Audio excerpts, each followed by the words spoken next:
नमस्कार दोस्तों, कैसे हैं आप सभी? आशा करते हैं आप सभी लोग अच्छे होंगे, स्वस्थ होंगे, मस्त होंगे और अपनी तैयारी को भी अच्छे से कर रहे होंगे। तो जैसा कि आप सभी लोग जानते हैं, अभी रेलवे के एग्ज़ाम ख़त्म हुए हैं, जो एएलपी के एग्ज़ाम चल रहे थे, तो वो अभी लास्ट एंड द एंड हो चुके हैं। तो वहाँ से भर-भर के क्वेश्चन हमारे वीडियो से पूछे हुए थे। तो काफ़ी बच्चों का रिव्यू था कि सर आपके इस पीडीएफ से काफ़ी क्वेश्चन हमें सीधे देखने को मिले थे। और यह क्वेश्चन कहीं न कहीं रेलवे के एग्ज़ाम के ही हैं क्वेश्चन। प्रीवियस ईयर क्वेश्चन है और लेटेस्ट पैटर्न क्वेश्चन है और सबसे ज़्यादा रेलवे आपके जो प्रीवियस ईयर क्वेश्चन अपने होती है, वो ज़्यादा रिपीट करती है। तो ये क्वेश्चन आने वाले एग्ज़ाम में, जो आगे एग्ज़ाम अभी होंगे रेलवे के, वहाँ पे आप सीधे देखने को मिलेंगे यही। तो आइए वीडियो स्टार्ट करते हैं। वीडियो स्टार्ट करने से पहले अगर आप वीडियो अच्छा लगे तो लाइक कर देना और चैनल पे नए आए हो तो चैनल को भी सब्सक्राइब कर लेना। तो आज का पहला क्वेश्चन हो जाएगा कि निम्नांकित चित्र मानव परिसंचरण तंत्र के किस घटक को दर्शाता है? तो यह आपके सिरा को दर्शाता है। ऑप्शन डी यहाँ पे करेक्ट हो जाएगा। तो यहाँ पे ये जो चित्र दिया गया है, यही आपके मानव शरीर के सिरा को दर्शाता है। तो ऑप्शन डी यहाँ पे इसका करेक्ट हो जाएगा।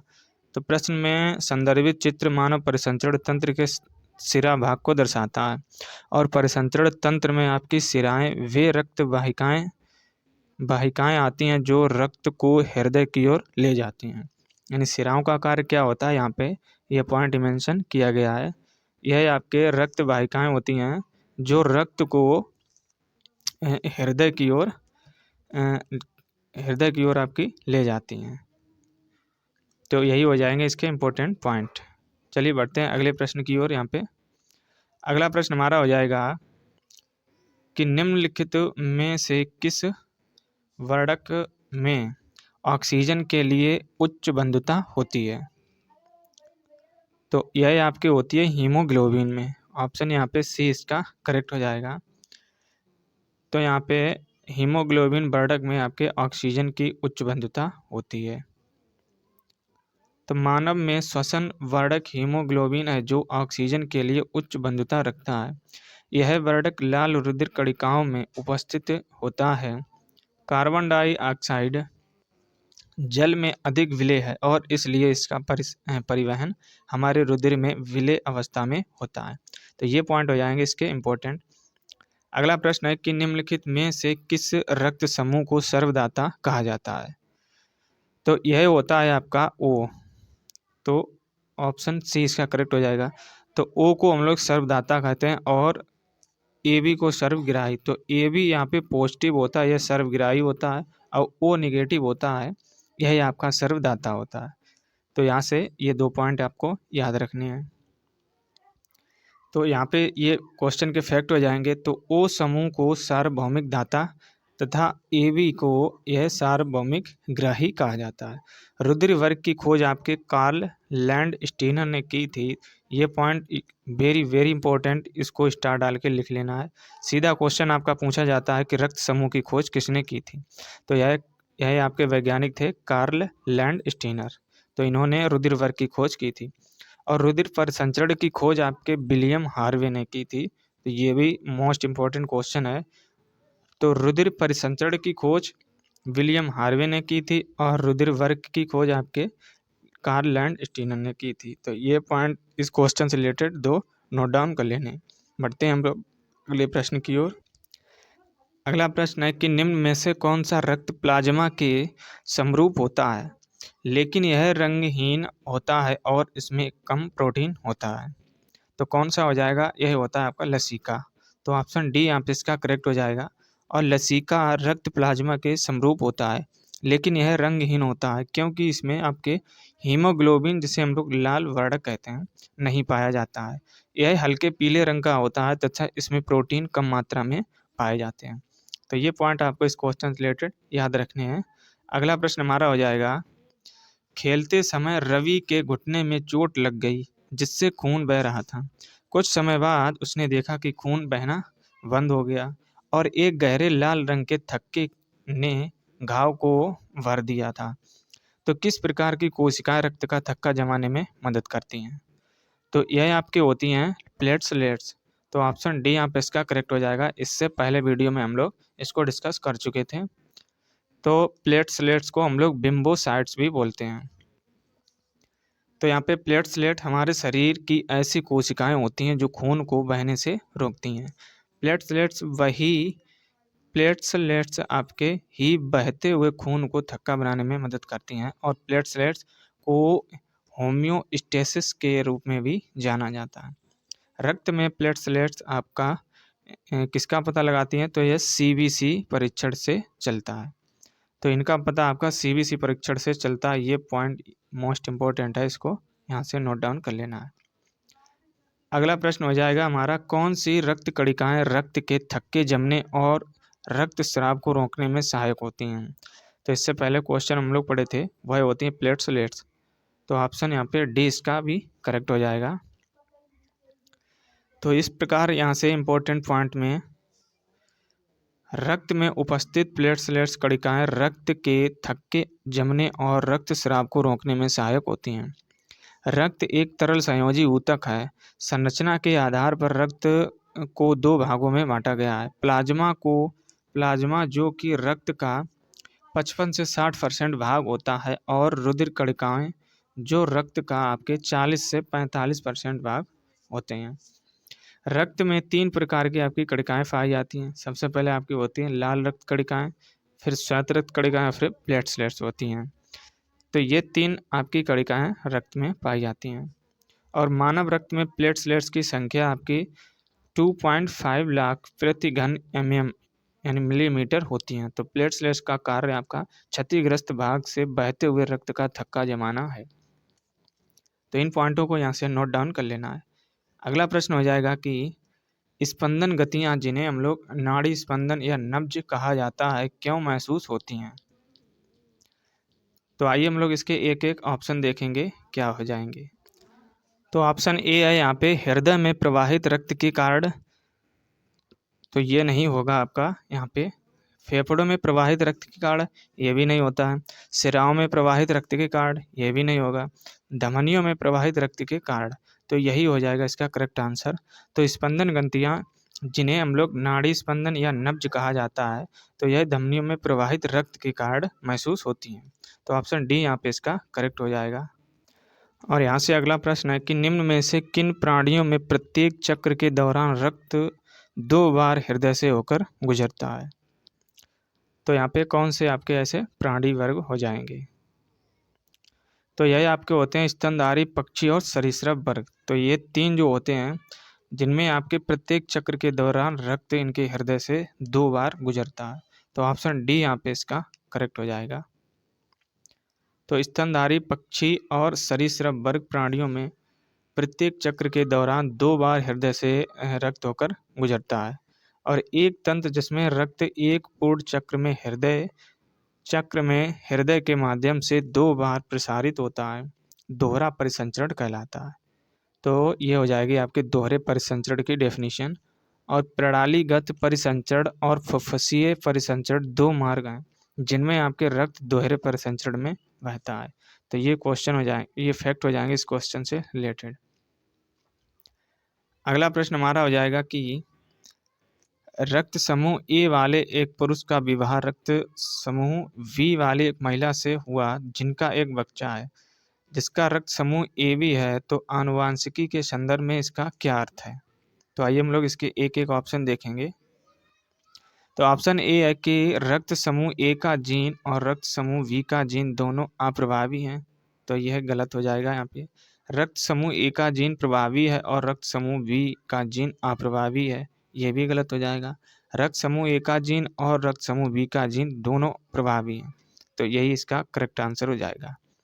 तो ऑप्शन यहाँ पे सी इसका करेक्ट हो जाएगा। तो आप देख सकते हैं यहाँ पे ये रहे इसके इम्पोर्टेंट पॉइंट। अगला प्रश्न हो जाएगा कि इनमें से कौन सा आंत से पचे हुए और अवशोषित वसा का परिवहन करता है? तो यहाँ पे बताना है इसका करेक्ट आंसर क्या हो जाएगा। तो आंत से पचे हुए और अवशोषित वसा का परिवहन आपका ये होता है लसीका। तो यहाँ पे ये लसीका करता है, तो ऑप्शन सी यहाँ पे इसका करेक्ट हो जाएगा। तो आंत में यह आपके काइलोमाइक्रोन के रूप में अवशोषित होता है, जो सूक्ष्मदर्शी के नीचे दिखाई देने वाले असतत कण होते हैं वे मुख्य रूप से आपके लंबे फैटी एसिड के ट्राइग्लिसराइड्स से मिलकर बने होते हैं। काइलोमाइक्रोन को लसिका प्रणाली के माध्यम से अवशोषित किया जाता है जो अंततः रक्त प्रवाह में खाली हो जाता है। अब बढ़ते हैं अगले क्वेश्चन की ओर। अगला क्वेश्चन है कि निम्नलिखित चित्र में विभिन्न प्रकार की श्वेत रक्त कणिकाओं को दर्शाया गया है। सही नामांकन वाले विकल्प को या विकल्प की पहचान करें। तो यहाँ पे ये 5 प्रकार के आपके चित्र दिए गए हैं जिनमें श्वेत रक्त कणिकाओं को दर्शाया गया है। तो यहाँ पे जो सही नामांकन वाले विकल्प की हमें पहचान करनी है। तो आइए हम लोग इसके ऑप्शन देखेंगे किस प्रकार ऑप्शन हो जाएंगे। तो इसमें आपका करेक्ट आंसर हो जाएगा ऑप्शन सी यहाँ पे। तो ए न्यूट्रोफिल्स फिल को और बी आपका इओसिनोफिल को, सी आपका बेसोफिल को और डी आपका लिम्फोसाइट और ई मोनोसाइट को यहाँ पे प्रदर्शित कर रहा है। तो यही इसका करेक्ट आंसर हो जाएगा ऑप्शन सी यहाँ पे। अगला प्रश्न हो जाएगा कि मानव शरीर में श्वसन वर्धक कहाँ पाया जाता है। तो यह बताना है कि मानव शरीर के अंदर आपका श्वसन वर्धक ये कहाँ पाया जाता है। तो यह आपके पाया जाता है लाल रक्त कणिकाओं में। तो आइए हम लोग इसके इम्पोर्टेंट पॉइंट देखेंगे। तो मानव शरीर में श्वसन वर्धक लाल रक्त कणिकाओं में पाया जाता है। तो उसे हम लोग आरबीसी कहते हैं। तो आरबीसी में उपस्थित हीमोग्लोबिन ही श्वसन वर्धक होते हैं और हीमोग्लोबिन लाल रक्त का आयरन युक्त वर्धक होते हैं। तो ऑक्सीजन उत्क्रमणीय तरीके से बंधन बनाकर ऑक्सी हीमोग्लोबिन बनाता है और हीमोग्लोबिन के एक अणु में ऑक्सीजन के अधिकतम आपके 4 अणु जुड़ सकते हैं। तो ये पॉइंट हो जाएंगे इस क्वेश्चन से रिलेटेड। अगला प्रश्न हो जाएगा कि मानव परिसंचरण तंत्र में सभी शिराएं रक्त को हृदय की ओर ले जाती हैं। तो फुफ्फुसीय धमनी या फुफ्फुसीय शिरा और शिराओं में क्या अंतर होता है। तो यह हो जाएगा आपका फुफ्फुसीय शिरा ऑक्सीजन युक्त रक्त ले जाती है। तो ऑप्शन सी यहाँ पे इसका करेक्ट हो जाएगा। तो मानव परिसंचरण तंत्र में सभी शिराएं आपके रक्त को हृदय की ओर ले जाती हैं, अर्थात शरीर में रक्त का परिसंचरण सदैव एक निश्चित दिशा में होता है और रक्त परिसंचरण का कार्य आपका हृदय द्वारा संपादित किया जाता है। रक्त परिसंचरण की खोज आपके विलियम हार्वे ने की थी और फुफ्फुसीय शिरा ऑक्सीजन युक्त रक्त ले जाती है जो फेफड़ों से हृदय के बाएं आलिंद में पहुंचता है, जबकि आपका महाशिरा हृदय के बाएं आलिंद में पहुंचता है, जबकि महाशिरा हृदय के दाहिने भाग को ऑक्सीजन की कमी वाले रक्त की आपूर्ति करती है। तो ये पॉइंट हो जाएंगे इस क्वेश्चन से रिलेटेड।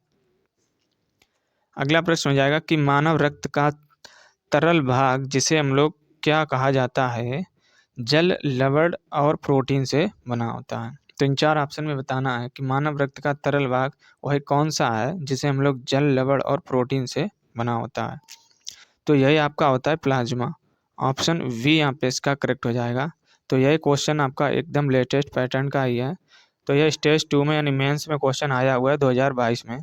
तो एनटीपीसी की जो मेंस का एग्जाम हुआ था वहाँ पे क्वेश्चन पूछा हुआ है। तो रक्त प्लाज्मा रक्त का पीले रंग का तरल एक घटक है। यह कुल रक्त की मात्रा का लगभग आपके 55% तक होता है। यह प्रोटीन, जल, लवण, शर्करा तथा थक्का जमाने वाले कारक से बना होता है। तो प्लाज्मा शरीर के विभिन्न अंगों की कोशिकाओं तक पोषक तत्वों को पहुंचाने और उत्सर्जन के लिए सेलुलर उपापचय से प्राप्त अवशिष्ट उत्पादों को गुर्दे, यकृत और फेफड़ों तक पहुंचने के लिए एक परिवहन माध्यम के रूप में कार्य करता है। तो ये पॉइंट आपको यहाँ से नोट डाउन कर लेना है। चलिए बढ़ते हैं अगले प्रश्न की ओर। अगला प्रश्न है कि निम्नलिखित में से कौन सी मानव कोशिका अपने आकार को बदलने की क्षमता रखती है। तो यहाँ पे कौन सी कोशिका हो जाएगी जो अपने आकार को बदलने की क्षमता रखती है। तो यह आपकी होती है WBC। तो ऑप्शन सी यहाँ पे इसका करेक्ट हो जाएगा। तो WBC को हम लोग कहते हैं श्वेत रक्त कणिकाएं। तो यहाँ पे मानव कोशिका में पाई जाने वाली श्वेत रक्त कणिकाएं WBC अपने आकार को बदलने की क्षमता रखती है। ये प्रतिरक्षात्मक कोशिकाएं होती हैं जो संक्रमण से लड़ने में मदद करती हैं। इन्हें हम लोग ल्यूकोसाइट्स भी कहते हैं। तो ये पॉइंट यहाँ से स्टार डाल के लिख लेना है। तो WBC को हम लोग ल्यूकोसाइट्स भी कहते हैं। अगला प्रश्न है कि एक वयस्क मानव हृदय का औसत वजन लगभग कितना होता है। तो यहाँ पे हृदय का औसत वजन आपको बताना है। तो यह आपका लगभग होता है 300 ग्राम तक का। तो एक वयस्क मानव का हृदय जो होता है उसका वजन आपका होता है लगभग 300 ग्राम तक का। यह क्वेश्चन आपके NTPC 2021 का ही है। तो हृदय एक पेशीय अंग है जो सभी कशेरुकी जीवों में आवृत तालबद्ध संकुचन के द्वारा रक्त का प्रवाह शरीर के सभी भागों तक करता है। और हृदय का औसत वजन आपका महिलाओं में 250 से लेकर 300 ग्राम तक का और पुरुषों में आपके 350 से 300 से लेकर 350 ग्राम तक का होता है। और मानव एक हृदय यानी 1 मिनट में हृदय आपका 72 बार धड़कता है। तो ये भी पॉइंट यहाँ से स्टार डाल के लिख लेना है और यहाँ पे इनका वजन ये भी नोट डाउन कर लेना है। अगला प्रश्न हो जाएगा कि इनमें से कौन सा मानव रक्त में नहीं पाया जाता है। तो इन 4 ऑप्शन में बताना है कि रक्त में आपका नहीं पाया जाता है। तो यहाँ पे हम लोग ए ऑप्शन की बात करें तो ल्यूकोसाइट्स ये भी पाया जाता है, लिम्फोसाइट्स ये भी पाया जाता है और मोनोसाइट्स ये भी पाया जाता है, लेकिन आपका कॉन्ड्रोटोसाइट्स ये नहीं पाया जाता है। तो यहाँ पे ऑप्शन वी इसका करेक्ट हो जाएगा। तो हमें नहीं पूछा गया था, तो ऑप्शन वी यहाँ पे नहीं होता है। तो रक्त एक शारीरिक तरल है जो रक्त वाहिनियों के अंदर विभिन्न अंगों में लगातार बहता रहता है। रक्त वाहिनियों में प्रवाहित होने वाला यह गाढ़ा चिपचिपा लाल रंग का द्रव्य एक जीवित ऊतक है। मानव रक्त में ल्यूकोसाइट्स, लिम्फोसाइट्स और मोनोसाइट्स पाया जाता है। मानव रक्त में ये आपके कोडोटोसाइट्स नहीं पाया जाता है। तो यहाँ पे ये पॉइंट हो जाएंगे इस क्वेश्चन से रिलेटेड। अगला प्रश्न हो जाएगा कि रक्तचाप बल है। तो इन 4 ऑप्शन में बताना है कि रक्तचाप बल है तो क्या हो जाएगा। तो यही रक्त नलिका की दीवार पर जो बल लगता है वही होता है रक्तचाप बल। तो यहाँ पे ब्लड प्रेशर इसी को बोलते हैं हम लोग, तो यही हो जाता है। तो रक्तदाब बल क्या होता है आइए हम लोग देखते हैं। तो रक्तचाप या रक्तदाब नसों या धमनियों की दीवारों के खिलाफ रक्त को धकेलने वाला एक बल होता है। यही इसी को हम लोग बोलते हैं ब्लड प्रेशर। तो प्रत्येक दिल की धड़कन के साथ बल उत्पन्न होता है क्योंकि रक्त को हृदय से रक्त वाहिकाओं में पंप किया जाता है। बढ़ते हैं अगले प्रश्न की ओर। अगला प्रश्न कि कार्ल लैंडस्टीनर को इनमें से किसके लिए जाना जाता है। तो अभी हम लोग पीछे पढ़ चुके थे, इनको हम लोग रक्त समूह के वर्गीकरण की खोज के लिए जानते हैं। तो ऑप्शन वी यहाँ पे इसका करेक्ट हो जाएगा। तो रक्त समूह के वर्गीकरण की खोज ये आपके की थी कार्ल लैंडस्टीनर ने। तो यहाँ पे ऑप्शन वी इसका करेक्ट हो जाएगा। तो कार्ल लैंडस्टीनर को आधुनिक रक्त समूह का पितामह कहा जाता है। इन्होंने 1900 से 1901 में रक्त समूह की खोज की थी और यही कारण है कि 14 जून को उनके जन्म दिवस को विश्व रक्तदान दिवस मनाते हैं। तो ये मोस्ट इम्पोर्टेंट है। तो विश्व रक्तदान दिवस आपका 14 जून को मनाया जाता है। और मनुष्य के रक्त को 4 भागों में बांटा गया है, ए, वी और ए वी और ओ। तो यहाँ पे सर्वग्राही यह आपका होता है ए वी, और ए वी में भी आपके 2 भाग होते हैं। तो यहाँ पे 2 पार्ट होते हैं जो ए बी पॉजिटिव और ए बी निगेटिव। तो यहाँ पे ए बी पॉजिटिव आपका होता है सर्वग्राही, ये हो जाएगा ए बी पॉजिटिव, और ए बी निगेटिव नहीं होता।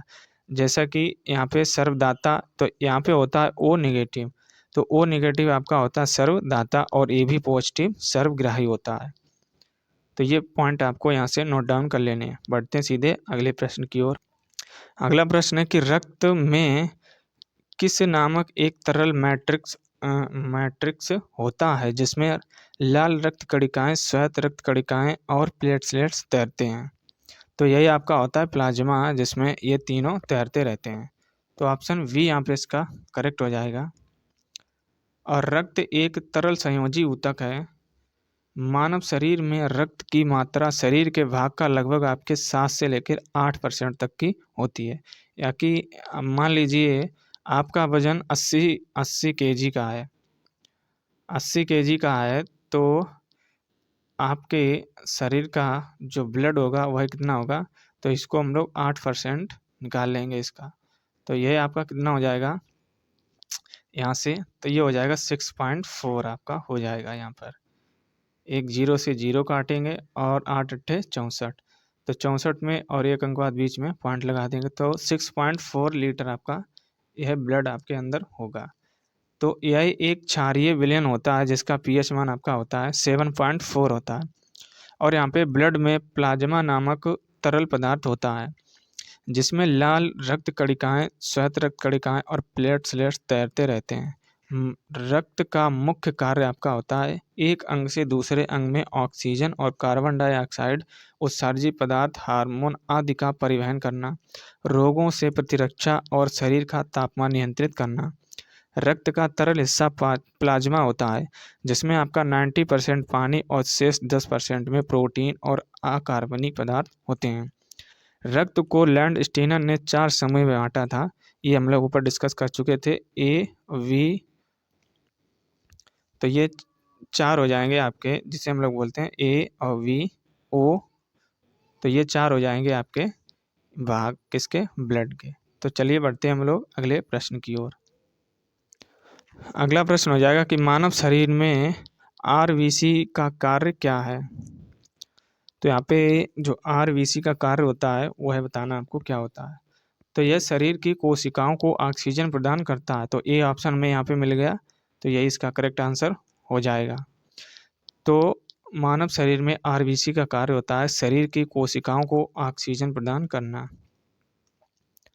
तो ये रहे इसके इम्पोर्टेंट पॉइंट। तो लाल रुधिर कणिकाओं में लौह युक्त प्रोटीन पाया जाता है जिसे हीमोग्लोबिन कहते हैं, और आरबीसी में हीमो नामक वर्णक पाया जाता है जिसके कारण रुधिर कणिकाएं लाल होती हैं। मानव शरीर में आरबीसी का प्रमुख कार्य शरीर के प्रत्येक कोशिका में ऑक्सीजन पहुंचाना और कार्बन डाइऑक्साइड वापस लाना। तो यही होता है आपका आरबीसी का कार्य। अगला प्रश्न हो जाएगा कि निम्नलिखित में से कौन सा कथन गलत है। तो यहाँ पे गलत कथन का हमें चयन करना है। तो रक्त शरीर को बीमारी से बचाता है, तो गलत में बताना, तो ये सही हो जाएगा। और रक्त कार्बन डाइऑक्साइड को शरीर की कोशिकाओं से फेफड़ों तक ले जाता, ये भी सही हो जाएगा। रक्त ज्ञानेंद्रिय इनपुट में मदद करता है, तो ये गलत हो जाएगा। और रक्त ऑक्सीजन को फेफड़ों से शरीर के अन्य भागों में ले जाता, ये भी सही हो जाएगा। तो हमें यहाँ पे गलत कथन का चयन करना था, ऑप्शन सी यहाँ पे इसका करेक्ट हो जाएगा, तो यही गलत हो जाएगा। तो मानव शरीर में उपस्थित रक्त में श्वेत कणिकाओं द्वारा शरीर को रोगों से बचाने में मदद की जाती है, और रक्त ऑक्सीजन को फेफड़ों से शरीर के अन्य भागों में ले जाता है। रक्त कार्बन डाइऑक्साइड को शरीर की कोशिकाओं से फेफड़ों तक ले जाता है जिसे फेफड़े द्वारा निष्कासित कर दिया जाता है। तो ये हो जाएंगे इस क्वेश्चन से रिलेटेड फैक्ट। अगला प्रश्न हो जाएगा कि निम्नलिखित में से परिसंचरण तंत्र का अंग नहीं है। तो इन 4 ऑप्शन में बताना कि परिसंचरण तंत्र का अंग नहीं है, तो यह आपकी बड़ी आंत नहीं होती है, तो ऑप्शन यहाँ पे एक करेक्ट हो जाएगा। बाकी हृदय, धमनियाँ और रक्त, यह आपके रक्त परिसंचरण की अंग होती हैं। तो परिसंचरण तंत्र अंगों का वह भाग है जो शरीर में कोशिकाओं के बीच पोषक तत्वों का यातायात करता है। जैसे आपका हो जाएगा हृदय, रक्त, धमनियाँ मानव में बंद प्रकार का परिसंचरण होता है, जबकि बड़ी आंत पाचन तंत्र में सहायक अंग है। तो ये हो जाएंगे इस क्वेश्चन से रिलेटेड फैक्ट। अब बढ़ते हैं हम लोग अगले प्रश्न की ओर। अगला प्रश्न हो जाएगा कि निम्नलिखित में से कौन सा मानव रक्त में मौजूद एक वर्णक है जो ऑक्सीजन को हमारे फेफड़ों की शरीर के सभी अंगों में ले जाता है। तो अभी हम लोग इससे पहले डिस्कस कर चुके थे, यह आपका होता है हीमोग्लोबिन। तो ऑप्शन डी यहाँ पे इसका करेक्ट हो जाएगा। तो यह क्वेश्चन आपका 2021 का ही है, एनटीपीसी में पूछा हुआ। तो हीमोग्लोबिन लाल रक्त कणिकाओं में उपस्थित एक तरल का प्रोटीन है, एक तरह का आपका प्रोटीन है जो ऑक्सीजन को हमारे फेफड़ों से शरीर के विभिन्न भागों तक पहुंचाता और कार्बन डाइऑक्साइड को शरीर के अन्य भागों में फेफड़ों तक पहुंचाता है। तो ये हो जाएंगे इस क्वेश्चन रिलेटेड फैक्ट। अब बढ़ते हैं हम लोग आज के लास्ट क्वेश्चन की ओर। आज का इस वीडियो का लास्ट क्वेश्चन है कि मनुष्य में निम्न में से किसका ऑक्सीजन के प्रति उच्च संबंध है। तो ऑक्सीजन के प्रति इसका होता है हीमोग्लोबिन का। तो हीमोग्लोबिन का ऑक्सीजन के प्रति उच्च संबंध होता है क्योंकि यही ऑक्सीजन और कार्बन डाइऑक्साइड ज़्यादा आदान प्रदान करता है। तो हीमोग्लोबिन मानव शरीर के अंगों और कोशिकाओं में ऑक्सीजन पहुंचाता है तथा कार्बन डाइऑक्साइड को अंगों से फेफड़ों में पहुंचाता है। हीमोग्लोबिन से तात्पर्य आपका हो जाएगा लाल रक्त कोशिकाओं में उपस्थित प्रोटीन से है। शरीर के आयरन का लगभग आपका 70% भाग हीमोग्लोबिन में पाया जाता है। हीमोग्लोबिन की कमी से आपका शारीरिक गतिविधियों में थकान और अक्षमता होती है तथा शरीर एनीमिया से ग्रस्त हो जाता है। तो यहाँ पे क्वेश्चन भी पूछा जाता है, तो एनीमिया रोग किससे होता है? तो यही आपका होता है हीमोग्लोबिन की कमी से। यानी कि अगर आपके अंदर ब्लड की कमी है तो आपको एनीमिया नामक रोग हो सकता है। तो यहाँ पे ये क्वेश्चन रेलवे सीधे पूछती है कि किस बीमारी यानी किसके कारण एनीमिया नामक रोग हो जाता है। तो यही आपके हीमोग्लोबिन के कारण हो जाता है। तो यहाँ पे इस तरह कर कंप्लीट होते हैं आज के 25 क्वेश्चन। तो वीडियो अच्छा लगे तो लाइक ज़रूर करना और चैनल पर नए जुड़ रहे हो तो चैनल को भी सब्सक्राइब ज़रूर कर लेना। तो ये क्वेश्चन बहुत इंपॉर्टेंट क्वेश्चन है और लेटेस्ट पैटर्न के क्वेश्चन है जो अभी प्रीवियस ईयर एग्जाम हुए थे रेलवे के, वहाँ पे ये क्वेश्चन पूछे हुए हैं और आने वाले एग्जाम में भी यही क्वेश्चन आपको सीधे एग्जाम में देखने को मिलेंगे। तो वीडियो को ज़रूर लाइक करना और चैनल को भी ज़रूर सब्सक्राइब कर लेना। चलिए फिर मिलते हैं हम लोग एक नए वीडियो में। जय हिंद।